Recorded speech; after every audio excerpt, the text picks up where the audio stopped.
अस्सलाम वालेकुम, मैं हूँ हुमैरा रेहान फ्रॉम फंगामा टीम और मेरे साथ मौजूद हैं सरोज खान जो कि हमेशा मेरे साथ होते हैं। अस्सलाम वालेकुम सरोज, क्या हाल चाल है? अस्सलाम, बिल्कुल ठीक, बिल्कुल ठीक। आज बड़ा अच्छा दिन गुजरा। आज तो बहुत गर्मी थी ह्यूस्टन में, तो बहुत थी और एकदम से सर्दी हो रही थी, एकदम गर्मी हो गई। ये बेहतर हो गया ना, वैसे जो अभी सर्दी गर्मी चलती रहती है। हाँ, सर्दी गर्मी चलती रहती है, बिल्कुल उन घरों की तरह जहाँ पर मियाँ बीवी अक्सर और बेशतर लड़ते भिड़ते रहते हैं। जी बिल्कुल, ह्यूस्टन का वेदर ये मुझे नहीं पता था। ये नहीं पता, अभी आपने मुझे सुनाया जोक उसके ऊपर। अच्छा जी, हमारे साथ आपको पता है सरोज आज बड़ी ज़बरदस्त शख्सियत मौजूद है, और जो के ज़बरदस्त गाने आपने उनके सुने होंगे, और अब तो सेलिब्रिटी बन गए, नंबर 1 सेलिब्रिटी ह्यूस्टन की। बड़ी मुश्किल से टाइम लिया मैंने उनसे, बहुत मुश्किल से घेरा है उनको, बल्कि उनको पहले मिल जाता था, अब नहीं मिलता है इतना टाइम। तो हमारे साथ मौजूद हैं आज शहरियार शेरी, जो कि अक्सर और बेशतर आपको क्रेव कैफ़े पे मिलेंगे। इसके अलावा आपको सूफ़ी कलाम हो या धमाल हो या इंडियन सॉन्ग्स हो या रोने धोने वाले गाने हो, वो सब आप उनके मुंह से सुनेंगे। हमें भी बड़ा मज़ा आया था जब हम फर्स्ट टाइम गए, मैं और सरोज वहाँ पे, और हम लोगों ने सुना। मैं सरोज से यही बोली थी, सरोज याद है आपको कि मैं आपसे ये बात बोल रही थी कि यार शहरियार के ऊपर एक बात बड़ी अच्छी है कि शहरी हर तरह के गाने गा लेते हैं। हाँ, उनका वर्सेटैलिटी बहुत ज़बरदस्त, कि वो स्लो सॉन्ग, फास्ट सॉन्ग, सूफी सॉन्ग, हाँ, एवरीथिंग। और आपसे ज़्यादा कौन जान सकता है, क्योंकि आप तो खुद गाने वाले हैं।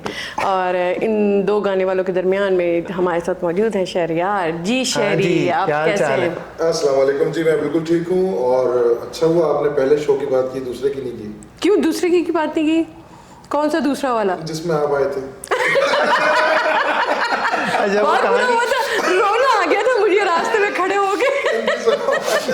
आपने पहले शो की बात की, और क्योंकि वही एक शो था उसके बाद भी आपने मधु किया, ये आपकी जरा नवाजी है सर। या आप क्या बात कर रहे हैं? ऐसा नहीं होता, सम टाइम हो जाता है, हमारे साथ भी होता है शहरी ये सब कुछ। और सबसे अच्छी बात ये है कि ये उस चीज़ को एक्सेप्ट कर लेते हैं, मान लेते हैं।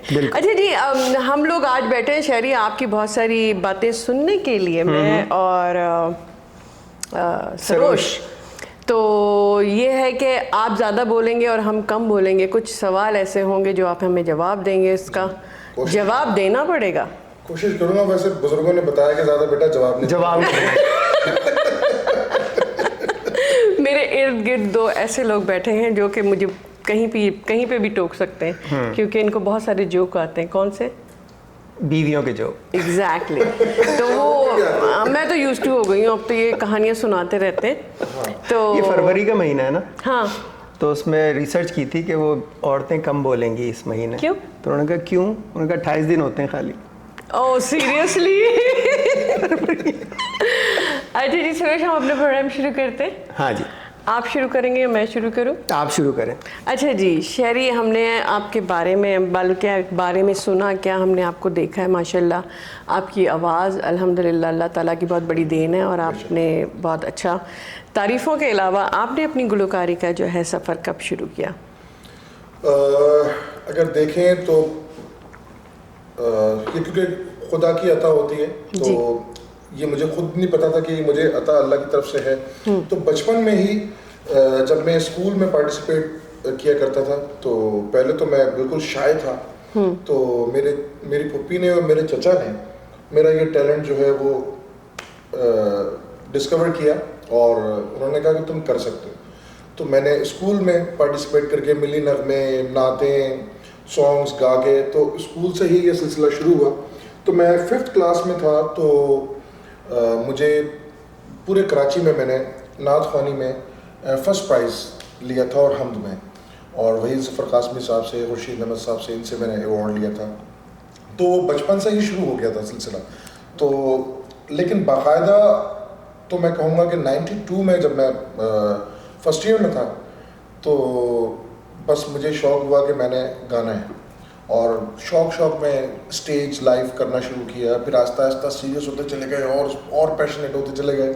तो 33 इयर्स तो हो गए। 33 इयर्स हो गए, माशाल्लाह माशाल्लाह। अच्छा, मुझे ये एक सवाल मैं सबसे करता हूँ कि जब शुरू करते हैं आप, तो कराची में ही होता था, शादियों के शो होते थे। जी जी तो उसमें बड़े उससे प्रैक्टिस बड़ी अच्छी होती थी, बहुत अच्छी प्रैक्टिस होती थी। और वो आज के दौर के सिंगर्स शायद उसको मायूस बुरा समझते हैं, शादी में जाके गाना, इवेंट पे गाना, लेकिन हमारी तो ट्रेनिंग ही वहीं से हुई थी। और क्या, और इसी वजह से वो छोटे छोटे प्रोग्राम्स में परफॉर्म करके जो कॉन्फिडेंस आता है ना, फिर आप भले कितने बड़े स्टेज पे खड़े हो, तो वो कॉन्फिडेंस और वो एक्सपीरियंस आपको बहुत कुछ सिखाता है। बिल्कुल सही बोला, बिल्कुल सही। तो क्या आपने बाकायदा जो है मौसीकी की तालीम ली, तरबियत ली, क्या किया आपने उसको?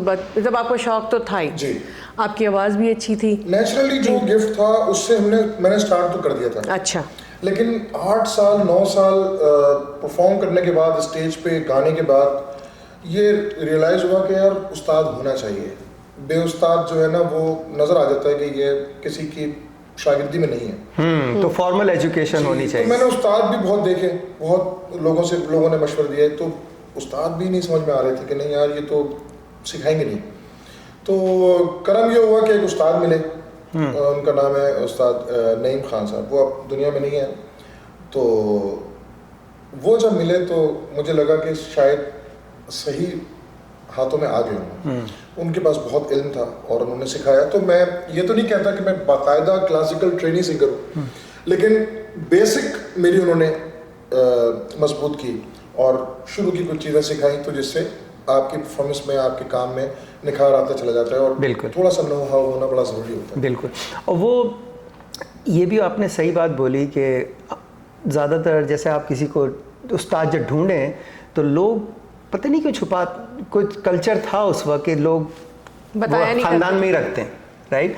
लेकिन कुछ लोग होते थे, ऐसे होते थे जो कहते हैं नहीं हमें ये स्प्रेड करना है, सबको सिखाना है, राइट। तो नईम साहब जी घराने थे ना, हाँ, जो घराने थे, मेरे जो उस्ताद थे वो भी किसी घराने से नहीं थे, घराने से नहीं, उन्होंने घराने से सीखा जरूर था, लेकिन वो भी हमारी तरह अताई थे। अच्छा, तो वो इसलिए वो बताते थे। अच्छा, आजकल मैंने देख रहा हूँ कि घराने वाले भी बताते हैं। मुझे उस्ताद हामिद अली खान साहब ने कहा कि बेटा मैं बैठा हूँ, क्या पूछना है पूछो। तो आजकल जो शफकत भाई से मैंने बहुत कुछ सीखा, शफकत अमानत अली से।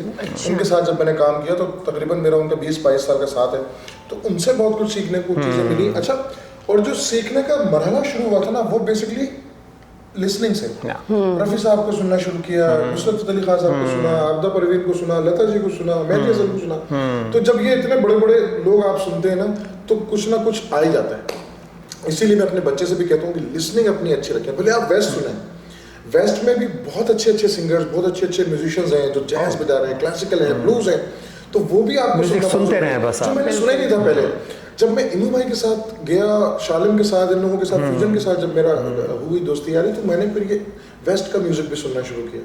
तो उससे भी आपके अंदर बहुत सारी चीज़ें इम्प्रूव करती हैं आर्टिस्ट के अंदर। बिल्कुल सही बताया। आपको पता है सरोज, अभी मैंने कुछ दिन पहले शहरी का एक गाना सुना जो मैंने आपको फॉरवर्ड किया था शायद, और उन्होंने बड़ी ज़बरदस्त किस्म का पग पहना हुआ था उसमें बड़ा सा, और बड़ा सूफियाना उन्होंने उसमें, और लेकिन बड़ी अच्छी उसके अंदर वो आपने गाना भी आपने बहुत अच्छा गाया। और क्या आपकी ड्रेसिंग थी, और ये सिलेक्शन क्या होती है? आप खुद से सोचते हैं या आपको कोई बताता है कि आप क्या किस तरीके से आप वो करें, लेके चले आगे?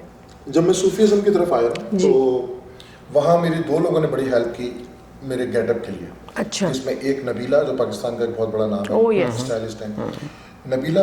उन्होंने एक शो में मुझे जब गेटअप दिया तो मैं खुद परेशान था कि ये मैं हूँ। तो वहाँ से मुझे इंस्पिरेशन। फिर एक बहुत बड़ा नाम है हमारे पाकिस्तान का, यूसुफ बशीर साहब, अच्छा, जिन्होंने मेडोना के लिए भी स्टाइलिंग की है और बहुत वेस्ट में भी उन्होंने की है, जबकि बहुत ईस्टर्न आदमी है। तो उन्होंने मुझे बुलाया और कहा कि मैं तेरे लिए कुछ बनाना चाह रहा हूँ। तो उन्होंने वो मुझे गिफ्ट किया था, वो पगड़ पूरा और धोती लाचा, और वो उसमें सारा पूरा गेटअप उन्होंने मुझे दिया था। तो मुझे कहने लगे बस मुझे कोई सूफी कलाम सुना दे और ये तेरा तोहफा। अरे वाह, जबरदस्त, बहुत अच्छे। तो ये इस तरह प्यार करने वाले मिलते चले गए हर तरफ से, कहीं ना कहीं से कुछ ना कुछ करम नवाजी होती चली गई। शहरी पाकिस्तान से बहुत सारे चाहने वाले लेकर आए हैं अपने, जो यहाँ पर ह्यूस्टन में बने हैं वो अलग है। मैंने देखा कि कुछ अरसे में ही आपने जो है ना ह्यूस्टन में एक नाम अपना बना लिया है, पूरे यूएस में, लेकिन ह्यूस्टन में खास तौर पर। जी, ह्यूस्टन मुझे रास भी आया, और ह्यूस्टन में इससे पहले मैं डैलस में रहा 1 साल। लेकिन ह्यूस्टन जब मैं आया तो अल्लाह ने मेरे लिए ऐसे वसीले बना दिए कि सही प्लेटफॉर्म मिल गया, सही जगह, और लोगों से कम्युनिकेशन हो गई। और ह्यूस्टन मुझे रास आ गया अल्हम्दुलिल्लाह।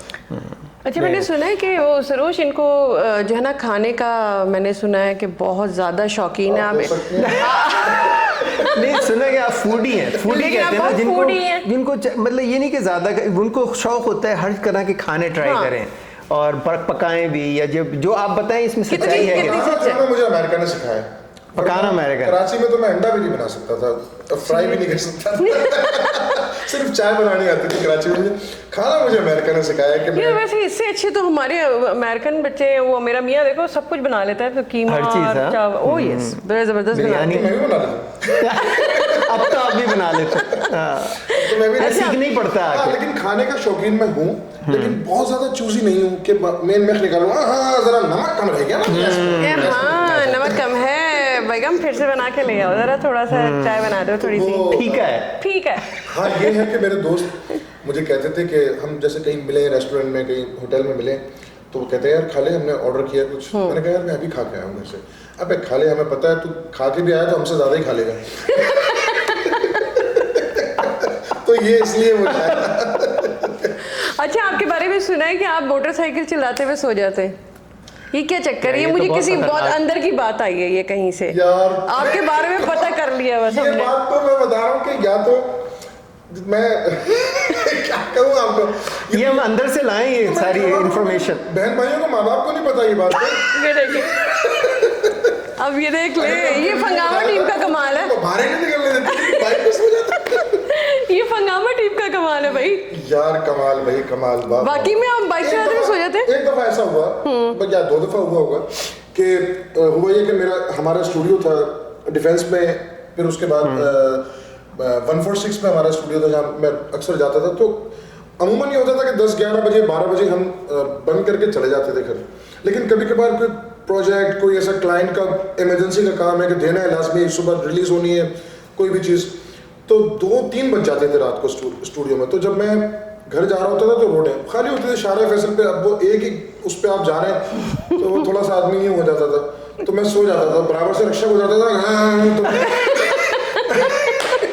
ये तो बड़ा खतरनाक है। फिर मैं कहीं रोक के या तो पानी वानी मारता था किसी होटल में मिलके। तो मैं ये लेकिन आप ये बताइए कि आपने ये बात किसको बताई है? ये किसी को नहीं बताई, लेकिन अब सबको पता अब चल सबको गया। पता चले। अच्छा, इसी के सिलसिले में एक और आपसे बात करनी है। हाँ। सोचें आप मतलब मोटर बाइक चला के जा रहे हैं कहीं, राइट?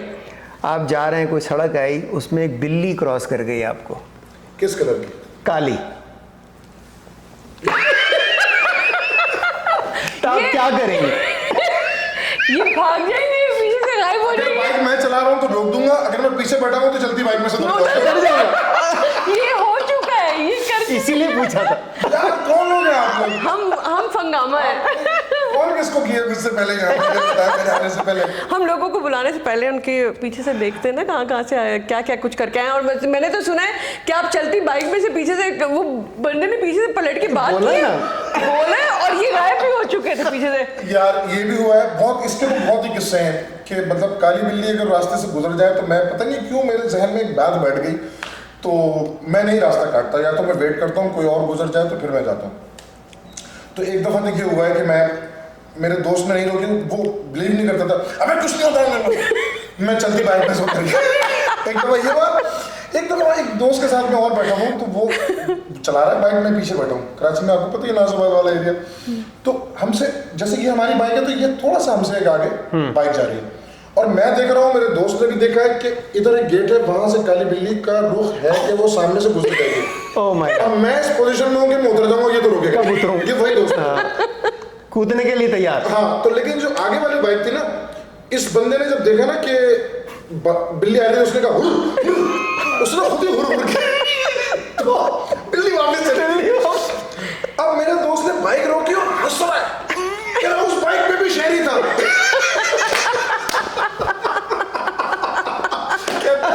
नहीं, और उसके बाद से रोज मुझे ये पता चला कि वो पीछे पलट के देखता है तो शहरी साहब गायब है पीछे से। हाँ, वो अलग बात है। वो अलग बात है, अच्छा। तो बच गए ना। उसमें ये था कि मैं रोक नहीं रहा था, मैं कह रहा यार रोक ले। मैं देखा कि बिल्ली गुजर गई, अबे कुछ नहीं होता इसमें, भाग रहे, मैं उतर गया। अब वो गुजर गया आगे, मैंने कहा हाँ तू अकेला गुजर गया ना, अब मैं गुजर गया।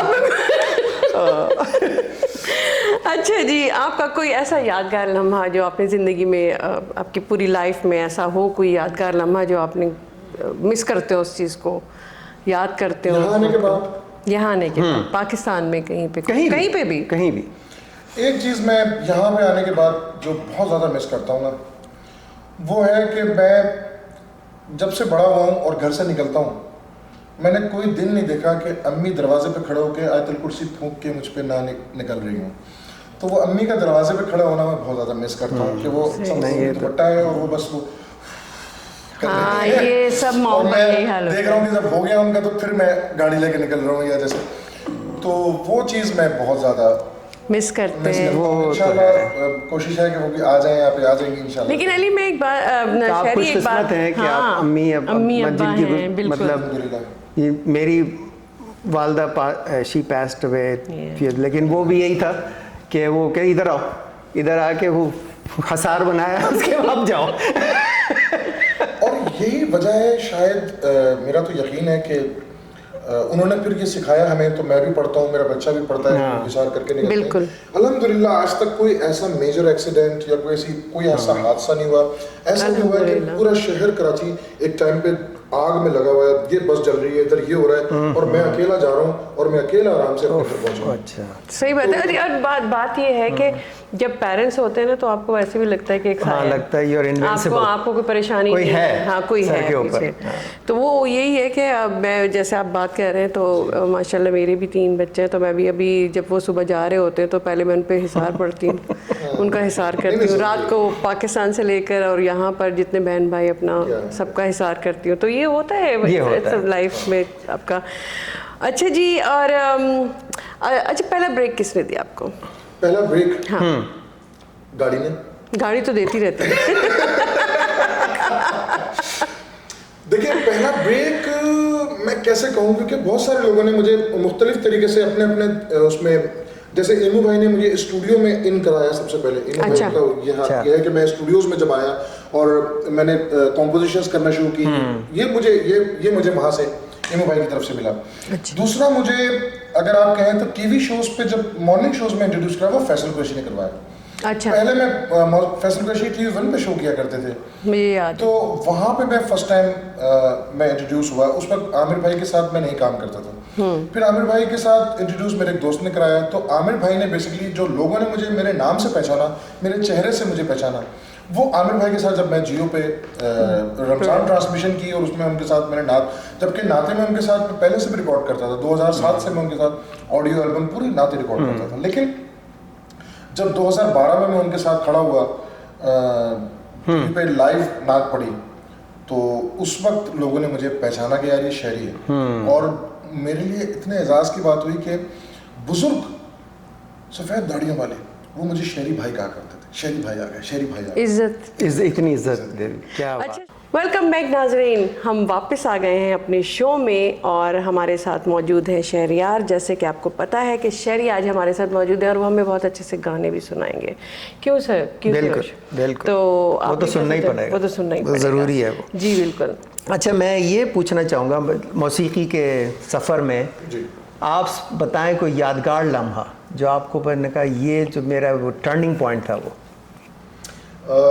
सरोज भाई, यादगार लम्हे तो बहुत होते हैं, बहुत सारे, लेकिन ऐसा कोई टर्निंग पॉइंट भी काफ़ी आए, लेकिन जो एक लम्हा मैं शायद कभी नहीं भुला सकता वो है जब आबिदा परवीन साहिबा ने मुझे कहा कि मैं आपकी आवाज़ की, आपकी शख्सियत की से मोहब्बत करती हूँ। क्या बात है। तो वो लम्हा मेरे लिए उस वक्त तो मुझे समझ नहीं आया कि मुझे इस जुमले का रिएक्ट कैसे करना है, कि मैं क्या करूँ।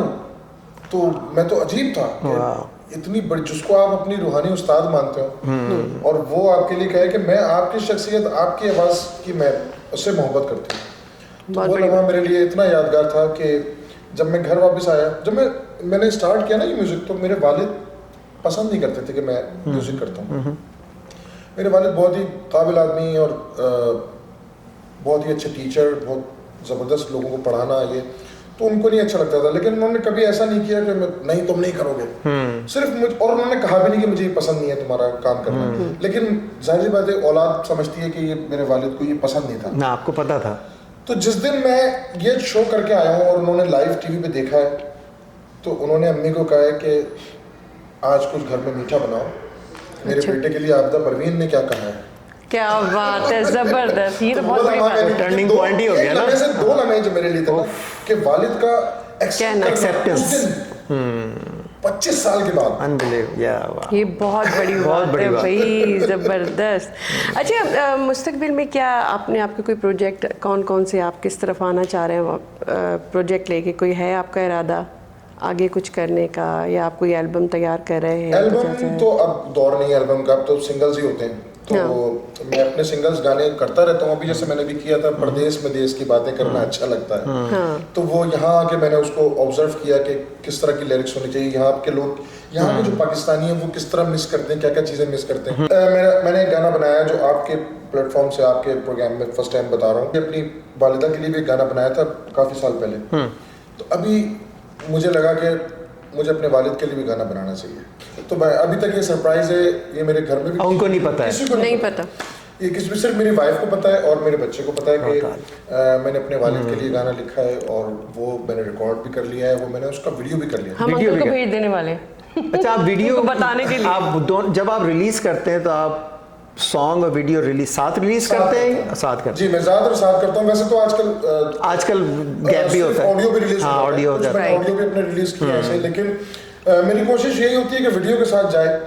तो भले उसमें कोई बहुत बड़ा कॉन्सेप्ट ना हो, बहुत बड़ी स्टोरी ना हो, मेरी परफॉर्मेंस ही शूट हो गई हो, तो लेकिन कोशिश मेरी यही होती है कि जब भी कोई गाना करें तो उसमें वीडियो के साथ रिलीज करें, ताकि वो उसका इम्पैक्ट होता है। सही बात है। अच्छा, गुलकारी के अलावा आपकी और क्या मतलब सरगर्मियाँ, किस किस्म के शौक हैं, क्या करते हैं इसके अलावा?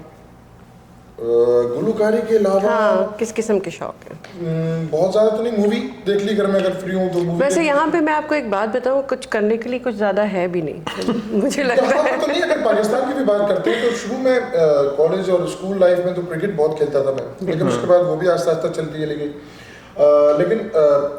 गुलकारी के अलावा जो मेरा अब पैशन हो गया था, वो मैं शायरी पढ़ना, अच्छे शोरा को, और लिखना। तो मैंने लिखना शुरू किया बहुत। अच्छा, आप शायरी भी करते हैं? बहुत ज़बरदस्त। अच्छा, ये आज मुझे ये एक पता नई चला। चीज़ खुली है। हाँ, ये नया बहुत सारे मैंने ओएसटीज लिखे हैं। रियली? बहुत सारे ओएसटीज पाकिस्तान टेलीविजन पे जितने भी चैनल्स हैं, हम टीवी, ARY, जियो, मेरे लिखे हुए ओएसटीज चलते हैं। क्या बात लेकिन है। मैंने उसको उस तरह कभी मार्केट नहीं किया। वो एक अल्लाह ने मुझे स्किल दी थी, तो मैंने कहा चलो लिखना शुरू करते हैं। लिखना तो एक्सीडेंटली शुरू किया था, लेकिन वो इतना अच्छा होता चला गया कि लोग कहने लगे यार ये तो तुम ही लिखोगे। अच्छा, आपने गाया भी फिर उसको, ओएसटीज को, या सिर्फ लिखा? कुछ ऐसे हैं जो मैंने खुद गाए, और कुछ ऐसे हैं राहत फतेह अली खान ने गाया, अच्छा, मेरा लिखा हुआ फरिया परवेज ने गाया, हुमैरा चन्ना ने गाया, उस्ताद हामिद अली खान ने गाया, गुलाम अब्बास ने गाया, आरिफ लोहार ने गाया, आमिर लियाकत ने गाया, तो आप तो अच्छा। मतलब सारा ने गाया। या दैट्स जबरदस्त यार। एस्टैब्लिश्ड ओएसटी ये तो एक नई चीज़ पता चली। ये नई चीज पता चली है। देखिए, ये हम हुनर नहीं पता नए करवा खुल के सकते आ रहे आपके हैं। लिए। अभी हमें फैसल कुरैशी से बात करनी पड़ेगी। क्या आप फैसल क्या कुरैशी के लिए एक फैसल कुरैशी शो करते थे TV1 पे, तो उसमें ईद का बल्कि बसंत का एक प्रोग्राम था। तो उन्होंने कहा कि यार शेरी, बसंत पे तुमने आना है, परफॉर्म करना है। तो मेरे पास कुछ दिन थे, तो मैंने अपने दोस्त के साथ बैठ के गाना लिखा, कंपोज किया, और वो ट्रैक लेके गया, और मैंने लाइव भी गाया और ट्रैक पे परफॉर्म किया। तो फैसल को वो गाना बहुत अच्छा लगा, फैसल भाई को। तो फैसल कुरैशी भाई जो है वो कहते हैं कि ये गाना मुझे दे दे तू। किसी का है तो नहीं। मैंने कहा नहीं, किसी का नहीं, आपका, ये आपके शो के लिए बनाया मैंने। तो उन्होंने वो, उनका एक ड्रामा आया था बशर मोमिन, उसमें उन्होंने वो OST मेरा। वाह, जबरदस्त। ये तो गुलकारी के अलावा भी अगर इंसान सोच, मतलब वैसे मैं टैलेंट सोचे थे, टैलेंट है। ये सब टैलेंट जो होते हैं ना, साथ साथ ही होते हैं। हाँ, शायरी लिखना, म्यूजिक बनाना, गाना, इंस्ट्रूमेंट प्ले करना, इट इज ऑल गोज आजकल टुगेदर। ना पता है क्या, मैं इसको क्यों नहीं ज़्यादा शो करता था सरोज भाई, हो ये क्या है कि जिससे भी पूछे ना सिंगर से, मैं खुद ही लिखता हूँ, खुद ही कंपोज करता हूँ, तो उसका मेयार लिखने का इतना बुरा होता है ना। तो मैं नहीं बताता किसी को कि मैं खुद ही कंपोज करता हूँ, मैं खुद ही लिखता हूँ, तो वो कहेंगे वो ये भी उसी लाइन यस, अच्छा, राइट। बात ये है कि जब कोई दूसरा कहे ना कि नहीं यार ये तू ही लिखेगा, दैट्स डिफरेंट। यस। मैंने एक गाने का ऐसी डमी लिखा, क्योंकि जैसे कंपोजर के साथ में काम करता था, तो वो किसी सिंगर को या कहीं प्रेजेंट करने के लिए वो एक कहते थे कि यार एक तो डमी वर्ड्स कुछ दे दे, तो मैं डमी वर्ड्स मैंने एक गाना लिखा। तो एक शायर है जो बहुत अच्छे शायर हैं, उन्होंने बड़ी चीज़ें लिखी हैं, फिल्मों के गाने लिखे हैं, सजाद अली के गाने लिखे हैं। अली भाई आए और आके कहने लगे कि ये किसने लिखा है? तो उन्होंने कहा जी ये शायरी ने लिखा है। कह रहे तो मुझे क्यों बुलाया है? ये मेरे लिए मतलब बड़े कह रहे सही तो है, क्या क्या इसमें मसला है? मैंने कहा नहीं सर ऐसी बात नहीं है, मैंने तो ऐसी तुकबंदी की है, आप लिखें। उन्होंने कहा मैं लिख देता हूँ वरना ये अच्छा है। वाह जबरदस्त। और ये वाइटल साइंस के साथ भी जमशेद भाई ने भी आपके लिए मैंने सुना है कि बड़े आपने कोई गाना किया था जिस पे वो कह रहे थे कि मुझे देखने की क्या ज़रूरत है। जुनैद जमशेद ने भी कुछ आप किस्सा आपका है ऐसा कुछ? जब कौन से शान रमज़ान चलता था, आप थे शान रमज़ान में? नहीं उसमें नहीं, वो किसी और चीज़ का दूसरा सुना रहे थे। अच्छा अच्छा अच्छा, सही। तो अच्छा आजकल के नौजवानों की आप क्या सोचते हैं कि आजकल के नौजवान जो है वो किस किस्म की मौसीकी पसंद करते हैं, उनको क्या पैगाम देना पसंद करेंगे आप? देखिए मौसीकी तो इस वक्त पाकिस्तान का तो म्यूज़िक का हाल बहुत ख़राब हुआ है। बिल्कुल। तो लोग जो है ना वो शॉर्टकट देखते हैं। तो हमारे एक ड्रामर हैं बहुत मशहूर गंबी, उनका एक बड़ा अच्छा मुझे बात लगी है, तो मैं कोट करता हूँ, कोशिश ये करता हूँ कि अपने नाम से ना करूँ, जिसकी जो बात है उनके नाम से ही कोट की जाए जी। तो गंबी ने बड़ी अच्छी बात की कि एक्सपीरियंस का कोई शॉर्टकट नहीं है। सही। आप उसमें शॉर्टकट नहीं देख सकते, एक्सपीरियंस आपको वो करके ही मिलेगा। बिल्कुल। तो आजकल बच्चे जो है ना, ऐसे भी बच्चे हैं इस वक्त जो दो मतलब काफी लोग हैं कि एक गाना हिट हुआ है बस 4 बने, पता ही नहीं है कि मैं उसको कैरी कैसे करूं। तो जो रगड़े खा के नीचे से सीख के आता है ना, उसको पता होता है कि अगर मेरी कोई चीज हिट भी हो गई है या मैं इस वक्त पॉपुलर हो गया हूं तो मुझे उसको कैसे सस्टेन करना है। डाउन टू अर्थ होता है, डाउन टू अर्थ भी होना है, उसके साथ होमवर्क करना है। जैसे बाज़ औक़ात ये होती है चीज कि आप हिट तो हो गए, हाँ। कुछ लोग होते हैं जो हिट होने से पहले उनकी मेहनत होती है बहुत ज्यादा, तो वो सही रहते हैं। लेकिन कुछ लोग होते हैं हिट हो जाते हैं, जैसे आतिफ असलम है, राइट, हिट हो गया लेकिन आतिफ ने बाद में मेहनत की, बाद में बहुत प्रयास किया, बाद मेहनत दैट्स ट्रू, बिल्कुल दैट्स ट्रू। उसने अपने आप को सीखा है, जो कि रिकॉर्डिंग में वो अनट्यून गाता था, अब वो लाइव ट्यून हाँ, ये मैंने नोटिस किया, मेहनत तो जिसका जो है वो करना। आप इंटरव्यू देखें उसका, मतलब नाम नहीं लेना चाह रही, लेकिन ये होता है, कुछ लोग होते हैं शुरू में वो एकदम से आगे निकल जाते हैं, राइट, लेकिन वो फिर अपने हुनर को बढ़ाते हैं, सीखते हैं, उसको आवाज़ को मोल्ड करते हैं। जी। तो हमारे आजकल के जो बच्चे हैं ना, वो मेहनत नहीं करना चाहते, रातों रात स्टार होना चाहते हैं। अपने इंस्टाग्राम पे लगाया, फेसबुक पे लगाया, वीडियो रिकॉर्ड किया, घर में बैठ के गिटार बजाओ, समझ रहे कि मैं बस सुपरस्टार बन जाऊं। हाँ, ऐसा नहीं होता, नहीं, थोड़ा सा ऐसा आपको नहीं मेहनत करनी पड़ती है, फोकस यही करना पड़ता है, बात। पैशनेट होना पड़ता है उसके अपने काम के लिए, फोकस सीखना पड़ता है। हाँ। अभी मैं एक इंटरव्यू देख रहा था अरिजीत का, उसने भी ये बोला कि शुरू में मैं गाता था, ये था, मैंने फिर अपनी आवाज़ को चेंज किया, बड़ी मेहनत की, तोड़ा उसने आवाज़ को, वो कॉन्सर्ट में कह रहे हो मेरे आवाज़ को तोड़ा और फिर दोबारा जोड़ा उसको, क्या बात, नए अंदाज से। तो क्या वो बात है, ये भी बहुत बड़ी बात है। तो ये पाकिस्तानी, अब जैसे हम बात करें कि इस वक्त पाकिस्तान के हालात जो हैं वो मौसीकी के हिसाब से, वो आलमी सतह पर हम लोग पाकिस्तान जो एक वक्त था, पुराने वक्तों के जो गाने होते हैं, लोग आज भी वो सुन के उनको बड़ा अच्छा लगता है वो मौसीकी को। हमारा एक 70s के 90s का भी आया था हमारे पॉप एरिया, बहुत अच्छा था। उसमें बहुत हमें लोग मिले, उसमें हमें सजाद अली मिले, उसमें स्ट्रिंग बैंड मिला, उसमें जुनून मिला, उसमें वाइटल साहब मिला, बहुत सारे लोग मिले, अली हैदर मिले, बिल्कुल। तो इतने नाम मिले। एक 90s का वो शुरू का जो म्यूजिक चैनल चार्ट का दौर था, जो म्यूजिक चैनल दोबारा जब ग्रुप्स बने, राइट, जब आईएम म्यूजिक शुरू हुआ तो 2000 का जो एरा था, उसमें हमें अहमद जाज़ी मिला, उसमें हमें जफर मिला, उसमें हमें आतिफ असलम मिला, उसमें हमें फ्यूजन मिला। तो वो एरा भी हमारा बहुत अच्छा था। हुआ क्या कि फिर उसके बाद चैनल्स आए, म्यूजिक चैनल्स आए। जब वो म्यूजिक चैनल्स खत्म हो गए और न्यूज़ चैनल्स ने वो कर लिया ना, वहाँ से म्यूजिक खत्म हो गया, वहाँ से एंटरटेनमेंट खत्म हो गया। But Coke studio that was the only exception. Coke studio only platform, Yeah, that's it. अगर उसमें किसी की रीच नहीं है कि वो तो then they won't know what to do. लोगों को पता नहीं चलता, कुछ पता नहीं चलता। इवन के जब तक मैंने कोक स्टूडियो नहीं किया था तो लोग मुझे आर्टिस्ट नहीं समझते थे, हाँ, उसका आपको जाना पड़ेगा, आप तो आर्टिस्ट ही नहीं है। और ऐसे बहुत बड़े सिंगर मौजूद हैं जिन्होंने अभी तक कोक में नहीं गाया है, लेकिन वो इसका मतलब ये थोड़ी कि वो आर्टिस्ट नहीं है। सही बात है। और वही सारी बात है सरोज के, जैसे हम लोगों ने जब ये प्रोग्राम शुरू किया था और हम लोग दोनों ये सोचा करते थे अक्सर, शरी अपनी और सरोज की बात मैं आपको बता रही हूँ कि जब हम शुरू में TV1 पर गए तो 2-4 प्रोग्राम्स के बाद हम लोग ये सोचा करते थे कि हम यहाँ पर टैलेंट ढूंढेंगे, लोगों को लेकर आएंगे जो लोग गाने गाते हैं, जिनको एक्टिंग का शौक़ है, और जो बच्चे पाकिस्तान से भी आते हैं कि जिन लोगों को होता है शौक़ और उनके मौके नहीं मिलते, तो हम उनको आगे लेकर आएंगे। तो अब ये 3 साल हो गए सरोज हम लोगों को। 3 साल के बाद हम इस पॉइंट पे पहुँचे हैं कि हम लोगों को जमा करते हैं, बुलाते हैं। जैसे आपको रीच किया और बहुत सारे लोगों को हमने बुलाया। अफशा अहमद जो थी वो प्रोग्राम में आई, उनको रीच किया। तो हम चाहते हैं कि हमारे ह्यूस्टन में भी जो है ना, जो पाकिस्तानी टैलेंट है वो आए सामने। तो आप उसके बारे में क्या कहते हैं कि आप उन लोगों को सपोर्ट करते हैं कि जो लोग आना चाहें, गाना चाहें, नेक्स्ट जनरेशन? हाँ बिल्कुल, मैं तो कोशिश करता हूँ कि मेरी ज़ात से जहाँ तक हो सकता है। मुझे अक्सर लोग, मैं जब कहीं परफॉर्म करता हूँ तो मुझे कहते हैं आप सिखाते हैं, आप सिखाएंगे। तो मैं उनको ये कहता हूँ कि मैं अपने आप को भी इस काबिल नहीं समझता कि मैं किसी को शागिर्द बनाऊं, किसी को सिखाऊं। हाँ, तुम अगर बैठो मैं तुम्हें टिप्स जरूर दे सकता हूँ, क्योंकि मेरा जो एक्सपीरियंस है टेलीविजन का, फिल्म का, लाइव का, वो मैंने जो कुछ सीखा है तो वो मैं जरूर मेरी जात से और मैं करता हूँ। और जैसे मेरे साथ भी कुछ यंगस्टर्स काम करते हैं। अभी एक लड़का है, वो बहुत अच्छा मेरा दोस्त है, सिंगर है। उसने मुझे कहा कि भाई मुझे ना सिर्फ ये मॉडर्न सॉन्ग्स का पता है, लेकिन ऑडियंस आ जाती है, कभी कभार ऐसा हो जाता है कि मुझे एक प्लेलिस्ट बना देंगे।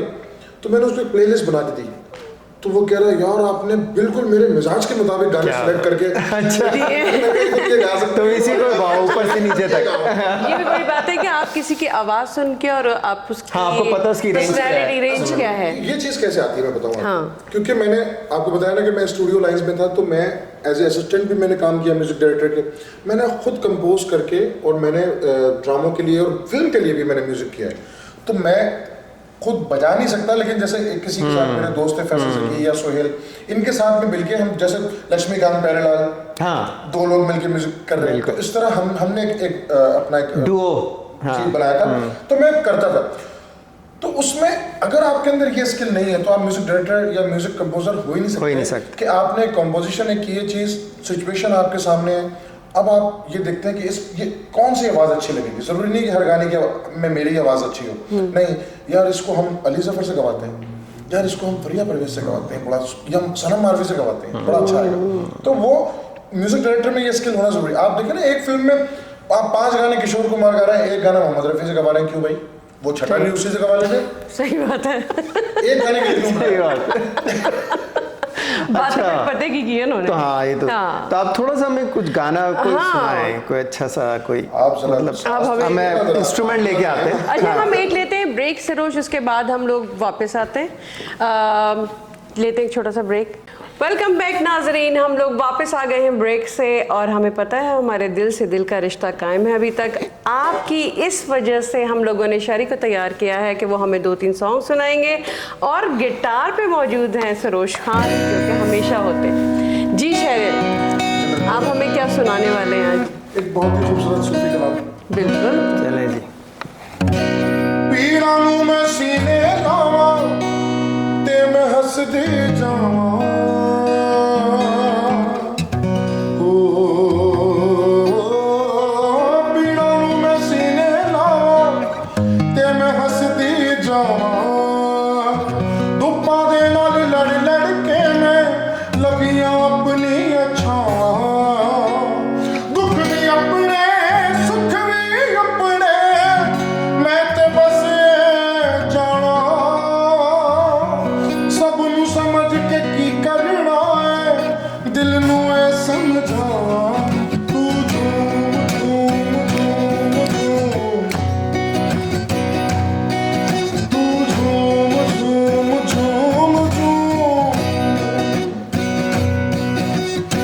मैं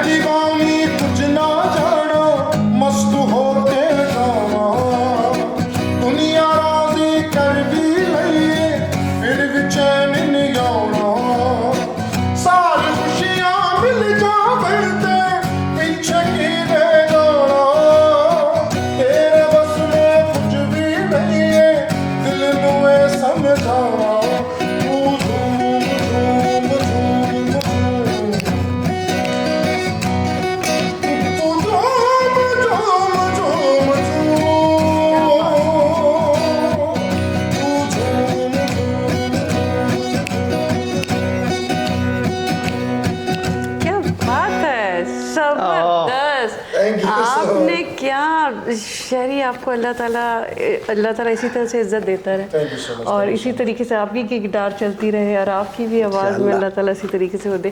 और कुछ नहीं सुना रहे, बस यही सुनाना है, बिल्कुल सुनाते हैं। हाँ हाँ। और गाना ही बताइए। सुनाइएगा बस। गाना सुनाना? हाँ बताइए, करी नहीं सुनाऊंगा जी। बिछड़े अभी तो हम,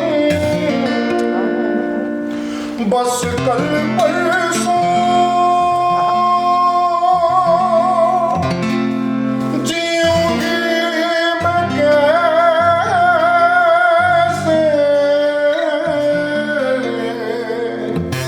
इस हाल में बरसों। मौत नाई तेरी याद क्यों आई, हाय लंबी जुदाई चार दिहाना प्यार रब्बा बड़ी लंबी जुदाई, लंबी जुदाई। एक तो सजन मेरे पास नहीं वे, एक तो सजन मेरे पास नहीं वे, दूसरी पास नहीं वे, दूसरी मिलनी आस नहीं। उस पे सामने आग लगाई, हाय लंबी जुदाई चार दिहाना प्यार रब्बा बड़ी लंबी जुदाई, लंबी जुदाई। क्या बात है, पता चलता है कि ऐसा लग रहा है कि पानी क्या दिल समा कहता है, बन गया। सुनते समा बन गया ना, हाँ। सुनते रहे। लेकिन बात यह है कि सरोज, हमारे प्रोग्राम का कुछ चक्कर ऐसा है कि दिल करता है कि आप बैठे रहें, आपसे बातें करते रहें और आपकी बातें मज़ा आ सुनी, गया। मज़ा आया रूह को तस्कीन पहुंच गई। जी। आपका शहरियार बहुत बहुत शुक्रिया हमारे बुलाने पे यहाँ आने का। शुक्रिया बहुत बहुत। बिल्कुल। और आपने बहुत हमें अच्छा, मैं तो बस चले तो मैं तो पूरी रात बैठ के आपको सुन सकती हूँ। आप माशाल्लाह, आबदा परवीन जी ने जो कहा और जितने आपको लोगों ने आपको सराहा, सब करम है, ये अल्लाह का बहुत बड़ा करम है आपके साथ।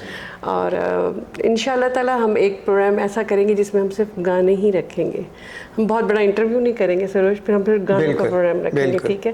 बिल्कुल। तो हमें इजाज़त दीजिएगा। नाज़रीन, सामीन, जो भी हमें देख रहे हैं, जो भी हमें सुन रहे हैं, इंशाल्लाह ताला हम आस्ता आस्ता मैं और सरोज जो हैं ह्यूस्टन की जो टैलेंट है आप लोगों के सामने लेकर आएंगे और कोशिश करेंगे कि हम पाकिस्तान से भी लोगों को लेकर आएं और यहाँ पे आपसे इंट्रोड्यूस करवाएं। मुझे और सरोज को इजाज़त दीजिएगा। इंशाल्लाह ताला दोबारा मिलेंगे एक नए प्रोग्राम के साथ, किसी नए आर्टिस्ट के साथ, किसी नए डायरेक्टर के साथ, किसी के भी साथ हम हो सकते हैं, कोई भी हमारे प्रोग्राम में आ सकता है। तो इजाज़त दीजिएगा, इंशाल्लाह नेक्स्ट प्रोग्राम में मुलाकात होगी। अल्लाह हाफ़िज़।